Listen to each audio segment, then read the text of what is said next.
নাহমাদুহু নুসাল্লি আলা রাসূলিল কারীম আম্মা বাদ আউযু বিল্লাহি মিনাশ শাইতানির রাজীম বিসমিল্লাহির রহমানির রহিম।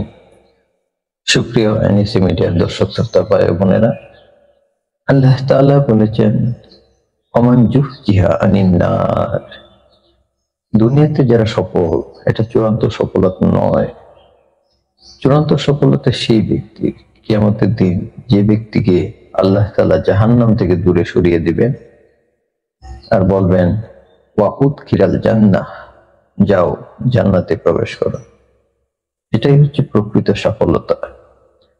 ফাকাত ফাস, এই ব্যক্তির কাছ থেকে আর কখনো সেই জান্নাতের প্রবেশের নিয়ামত ছিনিয়ে নেওয়া হবে না। এটা হচ্ছে সবচেয়ে বড় নিয়ামত, সবচেয়ে বড় সফলতা। জাহান্নাম মূলত অমুসলিমদের জন্য তৈরি, কিন্তু কিছু কিছু হতভাগা মুসলমান আছে যারা মুসলমান হয়েও জান্নাতে প্রবেশ করবে না।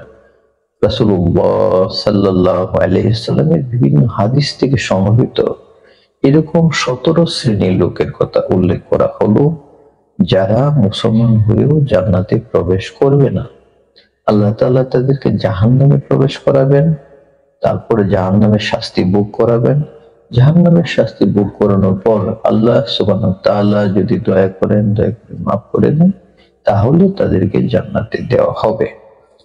তা আসুন জেনে নিই সেই 17 শ্রেণীর লোক কারা। 1, প্রতিবেশীর সাথে খারাপ আচরণকারী। যে ব্যক্তি প্রতিবেশীর সাথে খারাপ আচরণ করবে তারা। 2, পিতামাতার অবাধ্য সন্তান। যে সন্তান পিতামাতার অবাধ্য কথা শুনবে না, পিতামাতার মতো চলবে না। 3, আত্মীয়তার সম্পর্ক ছিন্নকারী। 4, হারাম উপার্জন দিয়ে দেহ গঠনকারী।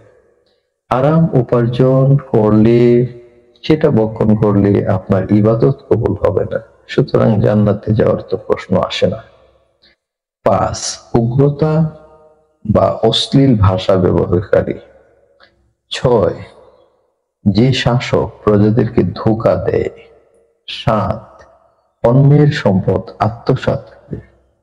8, উপকারের পর খোঁটা দেওয়া। 9, চুগলখোর, যে অন্যের দোষ বলে বেড়ায়।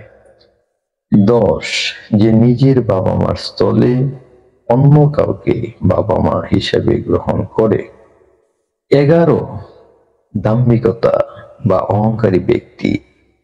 12, যে রাসূল সাল্লাল্লাহু আলাইহি সাল্লামের কথাকে সবকিছুর উপরে প্রাধান্য দেয় না।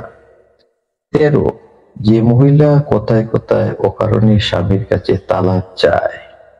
14, যে আলেম দুনিয়ার অর্থ সম্মান লাভের জন্য জ্ঞান শিখেছে। 15, চুলে কালো কলপ ব্যবহারকারী। 16, লোক দেখানোর উদ্দেশ্যে আমলকারী। 17, যে ওয়ারিশকে সম্পত্তি থেকে বঞ্চিত করে। আল্লাহ সুবহানাহু ওয়া তাআলার কাছে আমরা সকলে চাইবো আমরা যেন এই 17 শ্রেণীর অন্তর্ভুক্ত না হই। যদি কোনো কারণে কারোর মধ্যে সেই দোষ ত্রুটিগুলো থাকে, আমরা ইনশাআল্লাহ আল্লাহর কাছে ক্ষমা চেয়ে ফিরে আসবো। আল্লাহ মাফ করে দাও, ভুল করেছি। আল্লাহ সুবহানাহু ওয়া তাআলা চাইলে আমাদেরকে মাফ করে দিতে পারেন।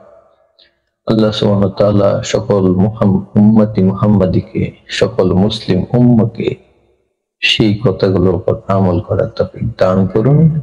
ওয়া আখিরু দাওয়ানা আলহামদুলিল্লাহি রাব্বিল আলামিন। আসসালামু আলাইকুম ওয়া রাহমাতুল্লাহি ওয়া বারাকাতুহু।